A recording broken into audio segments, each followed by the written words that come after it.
Saudara, hari ini saya sangat semangat, saya sangat berantusias ingin menyampaikan firman Tuhan yang sudah saya doakan dan saya tahu Tuhan berbicara di hati saya. Dan ini adalah suara Tuhan untuk Anda semua. Judul khotbah saya pagi hari ini adalah Aku dan Panggilan. Nah, suatu kali ada seorang yang sangat sederhana di dalam kehidupan kerajaan waktu itu ya, sekitar tahun 1700 sekian. Nah, orang ini orang yang sangat sederhana tapi dari keluarga bangsawan. Yang namanya keluarga bangsawan, maka dia seorang yang sangat kaya raya. Papanya itu bukan raja tapi bangsawan gitu ya. Jadi kalau dalam kerajaan-kerajaan, dalam kehidupan masa-masa itu ada kasta-kasta tertentu yang disebut sebagai bangsawan. Orang-orang yang terpandang, katakan seperti itu. Seorang pedagang yang berhasil. Nah, anak dari bangsawan ini hidup dengan cara yang sangat sederhana. Meskipun papanya seorang bangsawan yang kaya raya. Nah, suatu kali dia bertumbuh, kemudian dia berstudi di sekolah yang sangat ternama, lalu dia lulus dengan predikat terbaik dari sekolah itu. Tidak disebutkan dia sekolah jurusan apa dan sebagainya, tapi dia lulus sebagai orang yang sangat punya nilai terbaik, cum laude katakanlah seperti itu ya. Tapi kemudian anak ini tidak punya, merasa dalam dirinya dia tidak punya panggilan untuk meneruskan setiap usaha atau pekerjaan dari papanya sang bangsawan ini. Dia merasa bahwa dia itu punya talenta itu untuk melukis, saudara. Ya. Jadi sangat disayangkan menurut papanya bahwa papanya seorang pedagang yang sangat sukses dan kaya raya, tapi anaknya hanya punya cita-cita dia mau jadi seorang pelukis. Nah, singkat cerita, dia memulai karyanya dengan cara dia melukis pemandangan, melukis orang dan lain sebagainya. Lalu waktu-waktu itu nggak banyak orang yang kenal dia karena nggak banyak orang yang mengerti, nggak kenal namanya, maka lukisannya juga ya cuma dipajang di rumah sendiri. Ya. Lalu suatu kali sang raja yang menguasai wilayah kerajaan itu membuat sebuah sayembara. Karena sang raja ini adalah seorang raja yang hanya punya satu kaki. Yang satu kakinya itu putus, saudara ya, karena dia berperang, lalu kemudian terjadi enggak tahu kecelakaan gimana, lalu dia nggak punya satu kaki hilang. Nah, sang raja ini punya sayembara. Kalau ada seorang yang bisa melukis dia dengan cara yang sangat pantas dan raja dipuaskan, maka orang ini akan diangkat menjadi tangan kanan raja. Nah, lalu dibuatlah sayembara, disebarlah di seluruh pelosok negeri itu dan berdatanganlah seluruh para orang-orang pelukis-pelukis negeri itu. Lalu para pelukis itu mulai mencoba melukis dan semua lukisan dijajar dan sang raja mulai melihat. Dari semua lukisan yang dipajang, tidak ada satu pun lukisan yang membuat hati raja itu tergerak dan merasa bahwa ini lukisan yang sangat layak untuk dia. Gak ada yang cocok, katakanlah begitu ya.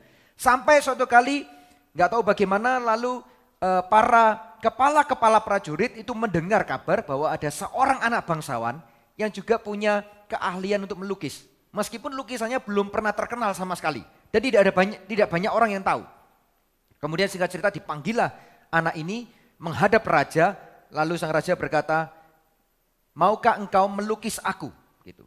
Lalu sang anak ini gemetaran, dia takut karena dia merasa tidak punya kemampuan, keahlian. Tapi dia ngomong, oleh karena paduka raja memintanya kepadaku, aku yang adalah rakyatmu, aku akan mengikuti, menuruti nasihat atau permintaan atau perintah dari raja. Hamba akan mencoba untuk melukis, semoga apa yang hamba lukis itu berkenan di hati raja.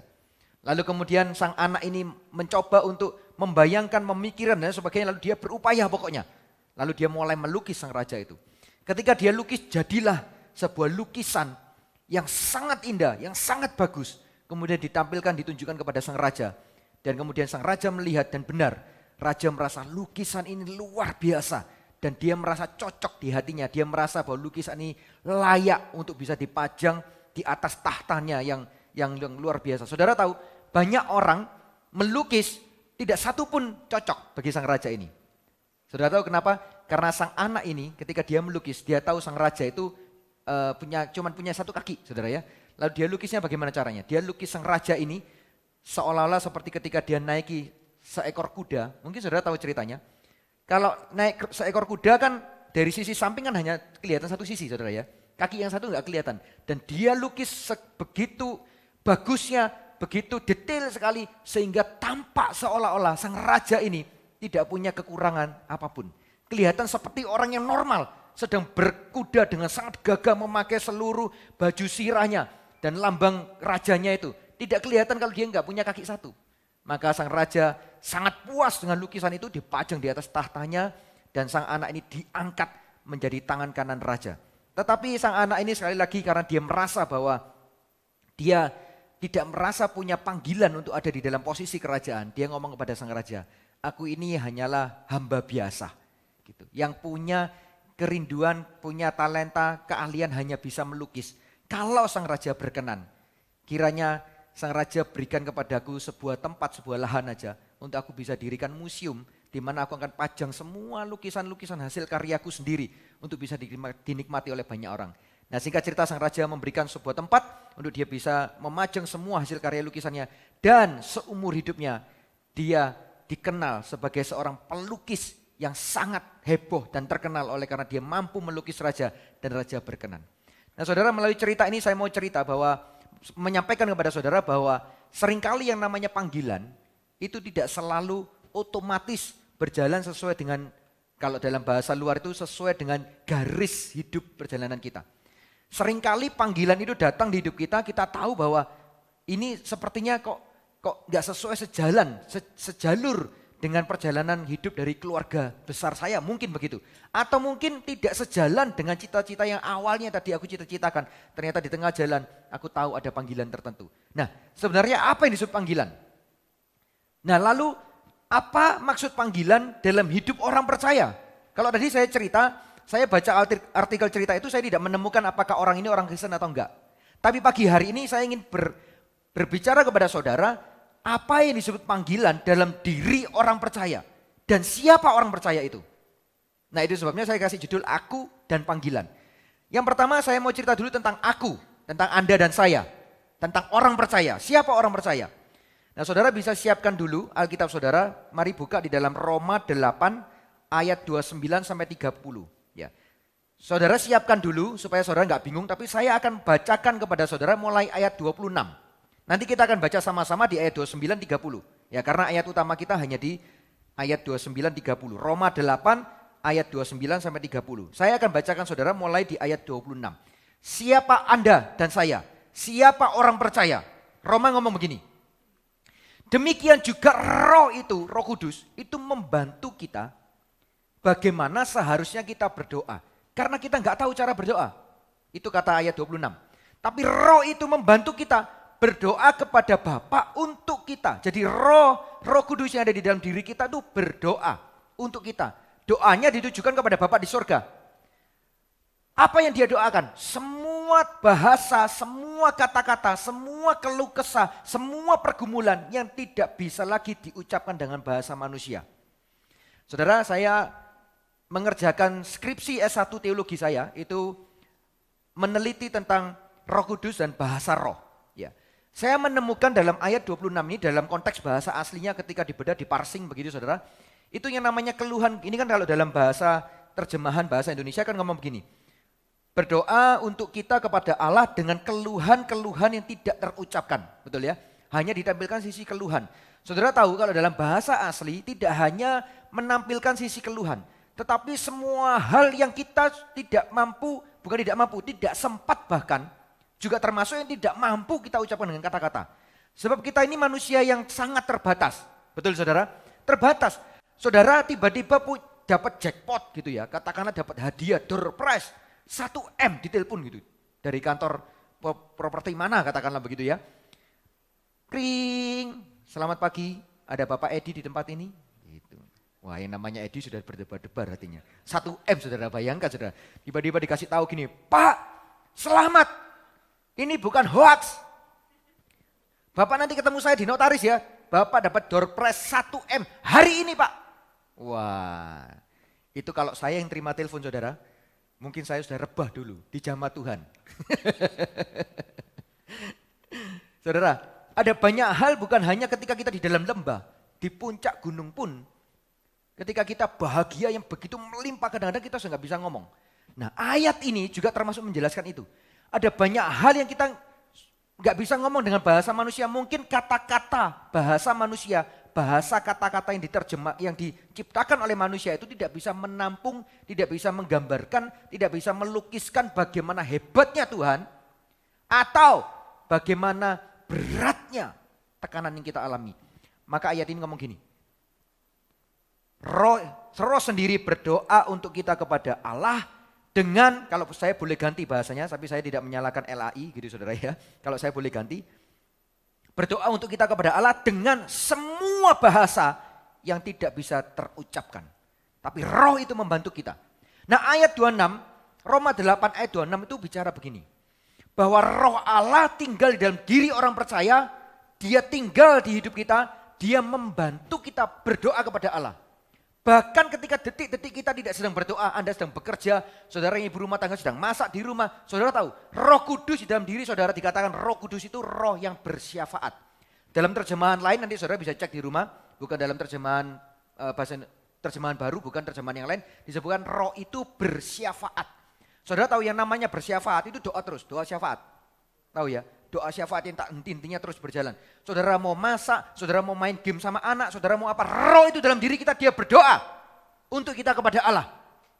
Betapa luar biasanya Roh Kudus dalam diri kita. Amin. Ayat 26 ngomong gitu. Jadi siapa orang percaya? Orang percaya adalah orang yang telah ditebus oleh Kristus dan rohnya tinggal dalam diri kita. Yang percaya katakan amin. Lalu 27 ngomong begini. Dan Allah yang menyelidiki hati nurani mengetahui maksud roh itu. Bahwa ia sesuai dengan kehendak Allah berdoa untuk orang-orang kudus. Saudara, ada banyak orang, termasuk ada beberapa hamba Tuhan, penyampai firman Tuhan salah menerjemahkan ayat ini. Berdoa untuk orang-orang kudus dimaksud berdoa untuk para rasul zaman dahulu. Berdoa untuk para nabi, berdoa untuk para hamba Tuhan, berdoa untuk para pendeta-pendeta. Dia pikir roh itu hanya berdoa untuk orang-orang itu yang disebut orang kudus. Bukan, salah. Ya, nanti saya jelaskan. Semua ada penjelasannya dan Alkitab yang menjelaskan sendiri. Ya. Yang jelas orang-orang kudus yang dimaksud di sini adalah Anda dan saya. Kenapa? Karena rohnya tinggal dalam diri kita. Ketika seseorang ditebus oleh Kristus dengan darah yang mahal, dengan hidupnya sendiri, dia dibenarkan, dia disucikan, maka dia adalah orang-orang tebusan, dia adalah orang-orang kudus milik Allah. Maka maksudnya ayat 27 adalah roh itu berdoa untuk orang-orang kudus adalah ya tadi itu. Roh itu berdoa bersyafaat untuk Anda, untuk saya. Roh Kudus yang ada dalam diri saya berdoa setiap hari terus tak henti-hentinya bersyafaat untuk saya. Kenapa? Karena saya orang kudus. Saya orang kudus bukan oleh karena perbuatan saya, bukan. Oleh karena darahnya menguduskan saya. Oleh karena penebusannya memerdekakan saya. Oleh karena karyanya membenarkan saya. Saya yang seharusnya tidak layak, tidak benar, hidup dalam dosa, dibuat benar oleh Allah. Karena semua upaya pekerjaan tangan saya tidak mungkin mampu membuat saya menjadi orang benar. Hasil upaya saya tidak mampu menjadikan saya orang kudus di hadapan Allah, enggak mungkin. Tapi oleh karena rohnya tinggal dalam diri kita dan roh itu berdoa untuk saya. Amin. Lalu ayat 28 ngomong begini. Nah, ini makanya sambungannya sekarang kita jadi jelas. Ya, setelah 26 ngomong Roh Kudus tinggal dalam dirimu. Dia berdoa untuk engkau, bersyafaat untuk orang-orang kudus, ya Anda itu. Lalu 28 ngomong gini. Kita tahu sekarang. Nah, ini ayat emas, banyak orang tahu, tapi seringkali ayatnya dipotong. Saudara nggak baca sebelumnya. 28 ngomong gini. Kita tahu sekarang bahwa Allah turut bekerja dalam segala sesuatu untuk mendatangkan apa? Kebaikan bagi mereka yang mengasihi Dia, yaitu bagi mereka yang terpanggil sesuai dengan rencana Allah. Nah, sekarang saya jadi tahu. Allah turut bekerja. Gimana caranya? Rohnya tinggal dalam diri saya. Waktu saya jalan, waktu saya duduk, waktu saya makan, waktu saya kerja, waktu saya doa, waktu saya ketawa ke TV. Waktu saya, semua yang saya kerjakan, rohnya bekerja dalam diri saya. Apa kerja Roh Kudus? Bersyafaat untuk Anda, bersyafaat untuk saya. Orang-orang yang percaya di tempat ini kasih tepuk tangan buat Tuhan kita yang luar biasa. Luar biasa saudara. Sekarang kita tahu bahwa Allah turut bekerja di dalam apa? Segala sesuatu. Di dalam semua hal yang kau lalui dalam perjalanan hidupmu. Baik hari ini sebagian saudara berkata aku hari ini berjalan dalam lembah kelam. Dia tetap rohnya bekerja. Saudara yang berkata, hari ini aku sedang berjalan dalam jalan yang lurus, mulus jalanku Pak, gak ada masalah. Dia bekerja di hidupmu. Termasuk saudara yang berkata, hari ini aku berjalan dalam gunung-gunung kemuliaan Tuhan. Oh, dia bekerja di hidupmu. Dalam segala situasi, dia bekerja mendatangkan kebaikan. Bagi siapa? Bagi mereka, nah ini, bagi mereka yang terpanggil sesuai dengan rencana Allah. Saya nggak mau lompat dulu tentang yang panggilan, saya mau habiskan dulu jelaskan tentang siapa aku, siapa saya, siapa Anda, siapa orang percaya. Engkau adalah orang-orang yang ditebus oleh darah Tuhan. Dibenarkan, dimerdekakan, dikuduskan, dilayakkan. Amin. Rohnya tinggal dalam diri kita. Kita tahu sekarang Allah turut bekerja di dalam segala sesuatu untuk mendatangkan kebaikan. Nah, sekarang kita baca ayat utama kita. Sebab semua orang yang dipilihnya dari semula, mereka juga ditentukannya dari semula untuk menjadi serupa dengan gambaran anaknya. Supaya ia, anaknya itu, menjadi yang sulung di antara banyak saudara. Dan mereka yang ditentukannya dari semula, mereka itu juga dipanggilnya. Dan mereka yang dipanggilnya, mereka itu juga dibenarkannya. Dan mereka yang dibenarkannya, mereka itu juga dimuliakannya. Katakan amin. Saya baca ayat 29-30 itu saya tercengang saudara. Saya bukannya nggak tahu ayat ini, saya tahu. Tapi ketika mulai saya bedah dari ayat 26 tadi, 27, 28, lalu masuk 29, masuk 30, saya sampai merasa, wow, luar biasa, amazed gitu ya. 29 begini, sebab semua orang yang dipilihnya, siapa yang dipilih? Semua orang percaya. Suatu kali dalam kelas teologi, dosen saya yang punya aliran agak berbeda, meskipun sama-sama Kristen, dia ngomong gini sama saya. Bukan sama saya pribadi, sama kelas ya. Waktu Yesus disalib, waktu Yesus mati, darah Yesus tidak tercurah untuk prajurit Roma itu. Waktu Yesus mati di atas kayu salib, korban kematian Yesus tidak ditujukan kepada prajurit Roma. Hanya untuk orang-orang yang telah ditentukan, telah dipilih dari semula. Ya, ada kalau saudara suka baca artikel teologi, maka ini disebut sebagai doktrin predestinasi. Sejak awal Tuhan telah pilih bahwa orang ini diselamatkan, maka akhirnya diselamatkan. Sejak awal Tuhan memilih orang ini tidak diselamatkan, maka di akhirnya orang ini tidak diselamatkan. Gitu ya, saudara paham itu ya. Lalu kemudian saya terlibat pembicaraan dengan dosen ini panjang lebar dan sebagainya, ya tetap dia berada di posisinya dia, di pahamnya dia, saya juga di paham saya. Karena saya merasa bahwa ketika Yesus disalib, darah Yesus tercurah untuk semua orang, semua manusia. Nah tapi kenapa ayat 29 berkata begini, sebab semua orang yang dipilihnya, seolah-olah seakan-akan ada orang yang tidak dipilih. Betul ya saudara ya? Salah saudara. Karena ayat ini sebenarnya menunjukkan kepada, tertuju kepada semua orang percaya. Soal kematian Kristus, soal darah Kristus, soal korban Kristus untuk semua manusia. Permasalahannya begini, apakah manusia itu mau menerima Yesus sebagai Tuhan dan Juru Selamat? Mau menerima korban dan mau menerima darah Kristus yang tercurah buat dirinya, buat hidupnya. Supaya dia yang seharusnya binasa beroleh hidup yang kekal. Sama seperti kalau siang hari ini saya ngomong begini, seandainya saudara ya, semua orang di ruangan ini sedang haus. Lalu saya ngomong begini, saya telah siapkan air mineral 10 dus gitu misalkan. Untuk ada semua. Gitu. Nah, bagi saya 10 dus yang saya siapkan ini, saya telah memilih Anda di ruangan ini semua. Untuk air mineral yang sudah saya siapkan. Permasalahannya saudara mau terima air saya atau enggak? Nah itu hak kehendak bebas saudara.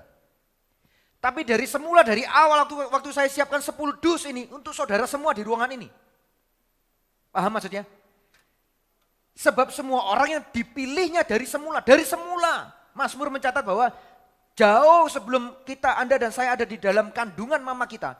Dia telah mereka-rekakan, dia telah merancangkan sebuah rancangan-rancangan yang indah, yang baik, yang mulia atas hidupmu dan hidupku. Amin. Jauh sebelum Anda dan saya ada. Artinya Tuhan telah menyiapkan segala sesuatunya, Tuhan telah memilih Anda semua.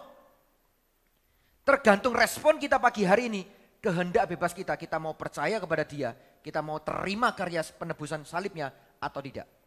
Nah itu sebabnya semua orang yang dipilihnya dari semula, lalu dilanjutkan begini, mereka juga ditentukannya.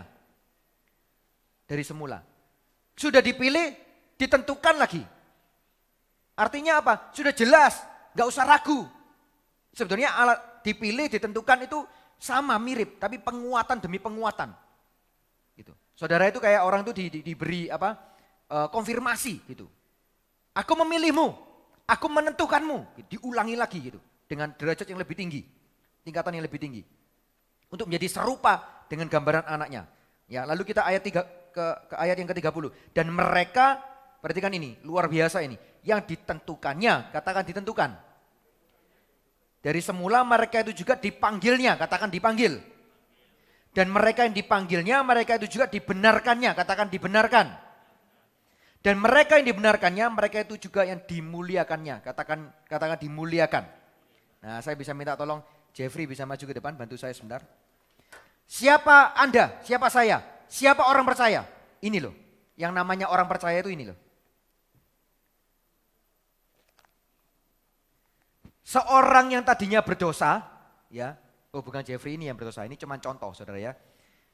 Yang saudara nggak mungkin mampu dengan semua upaya, daya, usaha saudara untuk bisa menyelamatkan hidupmu sendiri. Tapi ternyata sejak awal Tuhan telah pilih, Tuhan telah tentukan untuk apa? Ditentukan, lalu dipanggil, lalu kemudian dibenarkan, lalu kemudian dimuliakan. Siapa Anda? Siapa orang percaya? Anda adalah orang yang sudah ditentukan Allah, Anda adalah orang yang sudah dipanggil oleh Allah, dibenarkan oleh Allah, dimuliakan. Dalam bahasa lain dimuliakan itu disebut begini, dalam terjemahan bahasa lain disebut begini, mengambil bagian di dalam kerajaan Allah, dimuliakan. Di dalam Wahyu disebut bahwa nanti di akhir zaman setiap orang yang percaya akan memerintah bersama-sama dengan Allah. Itu artinya dimuliakan. Mengambil bagian dalam kerajaan Allah, dimuliakan. Jadi hari ini jemaat Tuhan, Gereja Mawar Sharon di tempat ini, percayalah, yakinlah kepada diri saudara bahwa saudara bukan lagi orang yang terbuang. Bukan lagi orang yang tidak berharga. Kenapa? Karena engkau telah ditentukan oleh Allah. Katakan amin. Engkau telah dipanggil, engkau telah dibenarkan, engkau telah dimuliakan. Amin. Silakan kembali. Nah, ditentukan itu artinya ada arah, ada tujuan yang Tuhan telah siapkan untuk Anda dan saya. Dipanggil itu untuk masuk kepada arahnya itu sendiri, dipanggil. Ya. Kalau saudara tahu eklesia gitu, ekkaleo gitu ya. Dipanggil keluar. Kaleo itu dipanggil, ek itu keluar, dipanggil. Setiap kali ada panggilan, maka orang itu tidak hanya berdiam diri di tempat. Kalau dia berdiam diri di tempat, maka dia telah melewatkan panggilannya. Dimanapun saudara, kalau saudara dipanggil, saudara antri ke dokter, gitu ya. Nomor saudara keluar dipanggil, dung dung dung dung, gitu ya. Bapak Tony silakan masuk ke ruang 1 misalnya gini. Saudara dipanggil. Kalau saudara diam di tempat, maka saudara melewatkan panggilan saudara. Di airport misalkan, deng deng deng deng, pesawat jurusan apa? Jakarta misalkan gitu ya. Nomor penerbangan sekian sekian sekian, silakan memasuki gate 3. Nah, kalau saudara diam saja, saudara melewatkan panggilan saudara. Maka setiap orang yang dipanggil perlu apa? Respon. Panggilan itu membawa orang itu masuk kepada tujuan, masuk kepada arah yang akan diberikan kepada orang itu. Kalau yang tadi ditentukan itu diberi arah. Ya, contoh misalkan saya ditentukan ke Jakarta, saya dikasih arah Jakarta.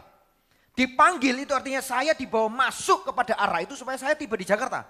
Kalau saudara tidak respon, maka saudara tidak akan sampai kepada Jakarta. Paham maksud saya? Dibenarkan itu dibuat layak. Dalam terjemahan bahasa lain itu dibenarkan itu hampir sama dengan dikuduskan. Arti dalam bahasa asli dikuduskan adalah saudara telah dipisahkan. Saudara bukan lagi disebut sebagai anak-anak dunia. Tidak peduli kondisi saudara, tidak peduli latar belakang saudara. Mungkin saudara berkata, hari ini aku hidupku masih berat, banyak pergumulan, masih banyak dan lain sebagainya. Aku sepertinya enggak layak. Tidak peduli itu asal engkau adalah seorang yang percaya Yesus Kristus Tuhan dan Juru Selamat. Engkau tahu dalam hatimu, engkau tahu dalam hidupmu, engkau yakin bahwa engkau punya Tuhan namanya Yesus. Maka engkau adalah orang-orang yang telah dikuduskan, engkau telah dipisahkan. Engkau bukan lagi anak dunia, tapi engkau adalah anak Allah. Yang percaya katakan amin. lalu dimuliakan. Tadi saya sudah ngomong ya, mengambil bagian dalam kerajaan Allah. Nah kalau begitu kesimpulannya siapa aku? Aku atau orang percaya adalah seorang yang telah ditebus dan Roh Kudus hadir dalam dirinya. Ingat tadi, Roh Kudus di dalam diri kita. Maka kita tahu sekarang bahwa Allah turut bekerja. Nah itu ayat itu, wah luar biasa saudara. Kalau kita paham, kenapa kita sekarang tahu bahwa Allah turut bekerja? Karena rohnya tinggal dalam diri kita. Aku adalah seorang yang telah ditebus dan Roh Kudus hadir dalam hidupku untuk membawa hidupku masuk ke dalam rencananya. Jadi ketika saudara mengaku Yesus Kristus Tuhan dan Juru Selamat, Anda menjadi orang percaya, tidak hanya berhenti di situ titik selesai, enggak. Ada sebuah rencana Allah yang besar, ada sebuah rencana Allah yang indah, yang mulia, yang siap untuk membawa saudara masuk ke dalam rencananya. Yang percaya katakan amin. Maka menjadi orang Kristen, menjadi orang percaya, jangan menjadi orang Kristen yang biasa-biasa saudara. Jangan tahu hanya sekedar pokoknya aku anak Tuhan, minggu ke gereja selesai titik. Selasa CG gitu, selesai titik. Jangan gitu saudara, percayalah bahwa Tuhan punya rencana yang besar, Tuhan punya rencana yang indah untuk Anda dan saya. Amin. Itu sebabnya rohnya sampai ditaruh dalam hidupmu. Untuk apa? Untuk bersyafaat terus buat dirimu. Supaya setiap langkah kaki kita itu dipimpin oleh Allah. Supaya setiap langkah kaki kita itu ditentukan oleh Allah. Langkah yang semakin hari berjalan masuk dalam rencana Tuhan. Kalau harusnya kita tuh masuk rencana Tuhan itu lurus. Nah seringkali iblis itu mengganggu hidup kita, kita mau belok. Roh Kudus bersyafaat di dalam diri kita. Itu sebabnya seringkali hati nurani kita sering berbicara gitu, ngomong. Harusnya kok gak cocok ini kalau aku melakukan ini. Kok rasanya hatiku gak tenang ya, gak enak. Itu Roh Kudus sedang berdoa untuk saudara. Roh Kudus sedang mengarahkan. Kenapa? Karena langkah kakimu yang mulai belok ke kanan, itu mulai diluruskan lagi oleh Roh Kudus. Supaya apa? Supaya saudara masuk dalam rencana Allah yang mulia. Amin. Luar biasa saudara. Nah saya bacakan buat saudara. Di dalam Filipi 3 ayat 13-14 itu ngomong begini. Ini Paulus kan. Saudara-saudara, aku sendiri tidak menganggap bahwa aku telah menangkapnya. Nah nanti kalau saudara baca ayat yang sebelumnya, itu dia ngomong tentang karya penebusan Tuhan dalam dirinya. Tapi dia ngomong gini, aku sendiri tidak menganggap bahwa aku telah menangkapnya. Bayangkan saudara, Paulus yang begitu gencar mengabarkan Injil kepada orang-orang di luar Yahudi, dia tahu bahwa kuasa kebangkitan Kristus itu ada dalam dirinya. Dia tuh ngomong gini loh, aku tuh nggak nganggap diriku tuh nangkap dan mengerti semua hal tentang penebusan karya Kristus. Bahwa aku sendiri tidak menganggapnya bahwa aku telah menangkapnya. Tetapi ini yang kulakukan. Jadi dia gini loh, kalau banyak orang di tempat ini ngomong gini, aduh aku tidak terlalu ngerti banyak firman Tuhan, aku nggak sekolah teologi, aku juga nggak sering baca Alkitab. Tapi sejak hari ini saudara baca Alkitab tiap hari ya, amin. Paling enggak itu dihabiskan saudara, Kejadian sampai Wahyu. Jangan sampai saudara seumur hidup ini ternyata satu kali aja nggak pernah habiskan Alkitab saudara ya. Nah sejak hari ini nanti saudara setiap pulang, setiap di rumah, setiap pagi baca Alkitab, oke? Nah kalau saudara merasa aku tidak terlalu banyak mengerti tentang kekristenan lah, tentang pengorbanan Kristus dan sebagainya, saudara nggak usah khawatir. Ya. Karena Paulus pun punya pendapat demikian dan Paulus ambil keputusan begini. Tetapi ini yang kulakukan, aku melupakan apa yang telah di belakangku. Pokoknya semua hal yang dahulu aku punya pergumulan, masalah, beban dan lain sebagainya. Pokoknya aku telah melupakan. Sudah, jangan pusingkan dengan yang lalu-lalu. Apapun itu yang terjadi. Paulus ambil keputusan ini dan lalu dia ngomong begini. Dan mengarahkan diri kepada apa yang di hadapanku. Kenapa? Karena untuk Anda masuk dalam rencana Tuhan, saudara perlu jalan maju ke depan. Bukan mundur ke belakang. Untuk masuk dalam karya rencana yang mulia dari Allah Bapa kita yang merancangkan segala sesuatu, saudara perlu maju jalan ke depan, bukan mundur ke belakang. Makanya Paulus ngomong gini, kalau aku tidak ngerti banyak hal sudahlah, nggak apa-apa. Pokoknya aku lupakan yang di belakang, sekarang aku mengarahkan diri maju kepada yang di depan. Amin. Lalu ayat 14 ngomong begini, dan berlari-lari kepada tujuan untuk memperoleh hadiah. Nah ini yang luar biasa. Ini yang membuat saya merinding waktu saya baca. Saya pikir Paulus itu dapat hadiah apa, mahkota kehidupan gitu. Banyak orang begitu kan, mahkota. Nanti aku kalau di surga ketemu dengan Tuhan dapat mahkota kehidupan. Ini kata Paulus. Dan berlari-lari kepada tujuan untuk memperoleh hadiah, yaitu, nah ini loh hadiahnya. Apa hadiahnya? Panggilan sorgawi dari Allah dalam Kristus Yesus. Oh, ternyata namanya hadiah yang perlu saudara dan saya kejar, itu bukan soal masalah mahkota kehidupan. Mahkota kehidupan itu urusan Allah. Kalau saudara percaya dalam hatimu kau hidup setia, pegang Kristus umur hidupmu, yang namanya mahkota kehidupan pastikan kau dapat. Amin, pasti. Tapi yang perlu kita lari dan kejar adalah mendapat hadiah yang satu ini. Apa hadiahnya? Panggilan surgawi. Artinya apa sih panggilan surgawi? Setiap Anda punya panggilan untuk masuk ke dalam rencana Allah yang mulia. Apa panggilannya? Saya pun nggak tahu. Karena setiap orang akan dipanggil sesuai dengan panggilannya masing-masing. Saudara nggak perlu bingung apakah kalau yang namanya panggilan itu harus menjadi hamba Tuhan, harus jadi pendeta, harus jadi pengkhotbah dan sebagainya. Enggak saudara. Ingat cerita saya di awal tadi, seorang pelukis. Latar belakangnya keluarga bangsawan. Tapi jadi pelukis loh saudara. Dia merasa dirinya terpanggil. Yang cerita itu kita nggak tahu apakah dia anak Tuhan atau enggak. Tapi lihat perjalanan hidupnya sampai raja mengangkat dia. Apalagi kalau Anda dan saya adalah orang percaya. Di mana Roh Kudus tinggal dalam diri kita. Luar biasa saudara. Maka yang perlu kita cari, yang perlu kita kejar, yang perlu kita berlari-lari kepadanya adalah panggilan surgawi.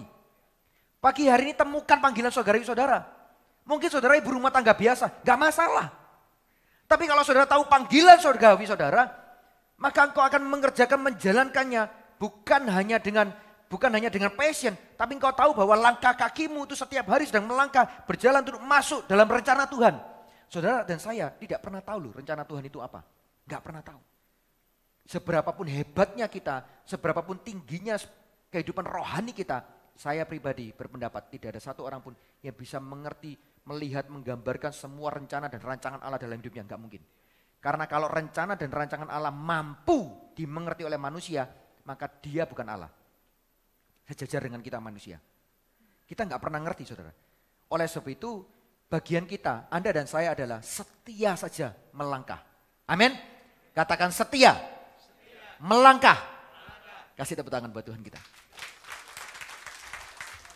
Ada pujian ngomong gini. Karena kita telah ditebus dengan darahnya yang kudus.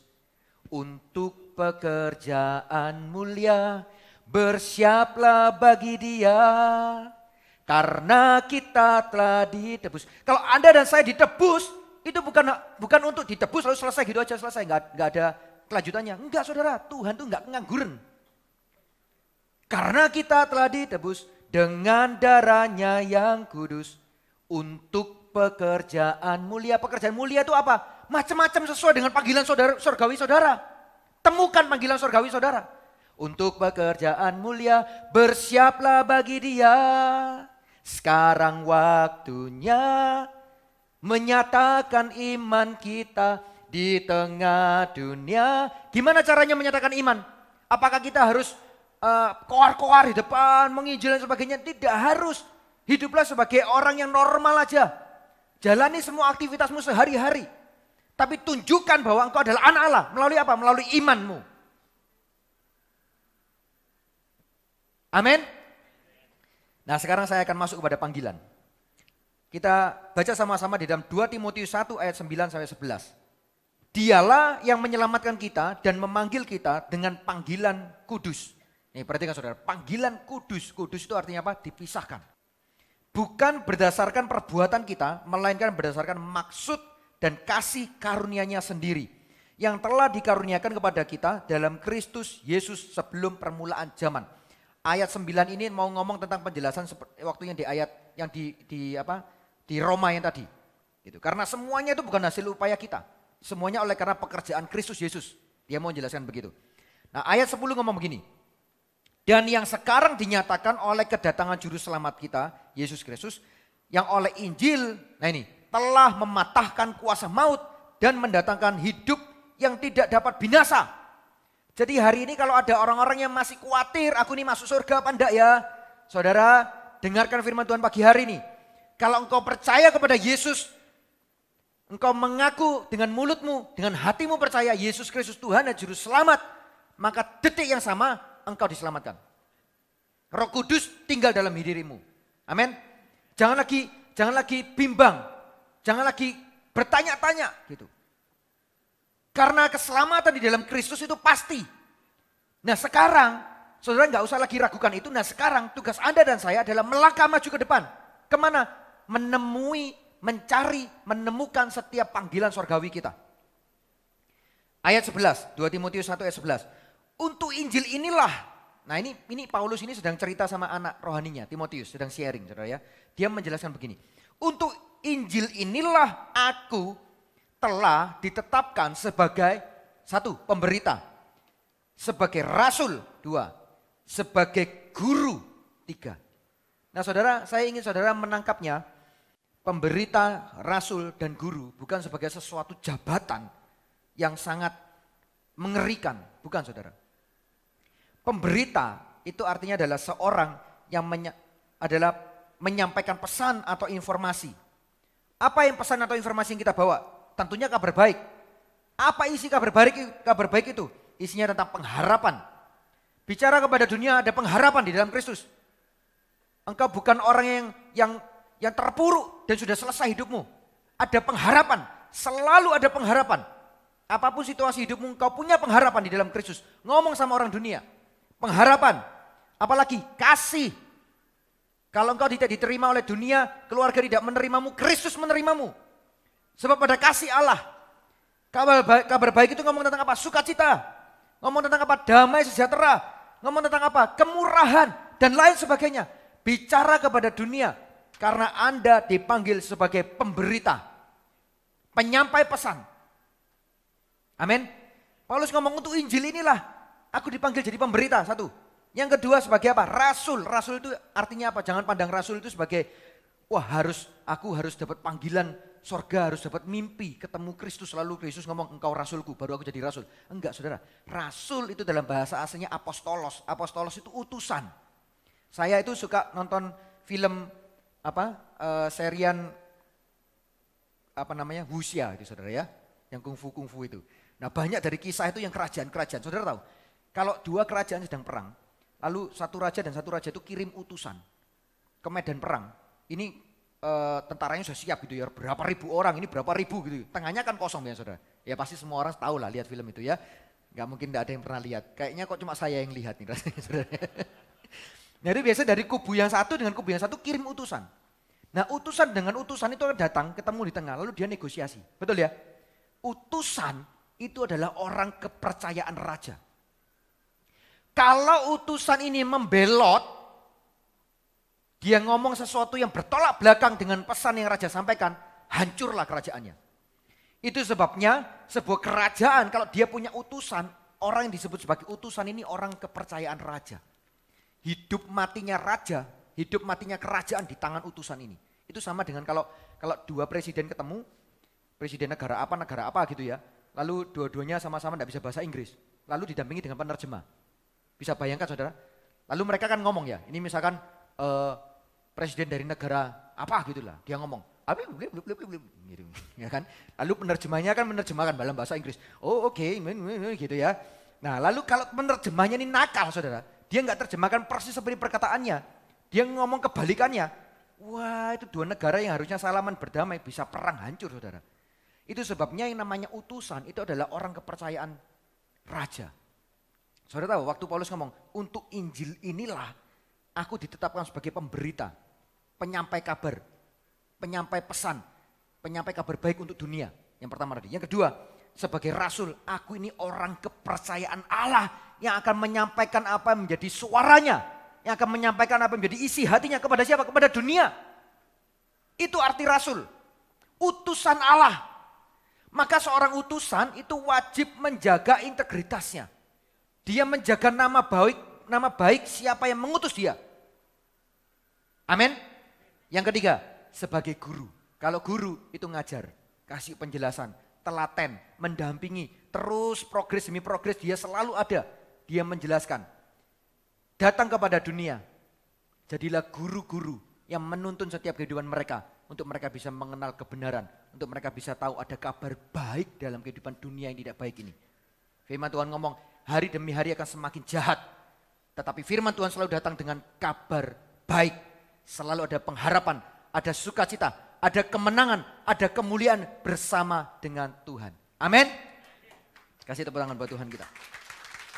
Nah, itu sebabnya tugas Anda dan saya untuk masuk dalam panggilan, untuk kita mengejar berlari kepada panggilan surgawi, itu tidak akan pernah lepas dari yang namanya pemberita, utusan, rasul tadi, dan apa yang terakhir? Guru.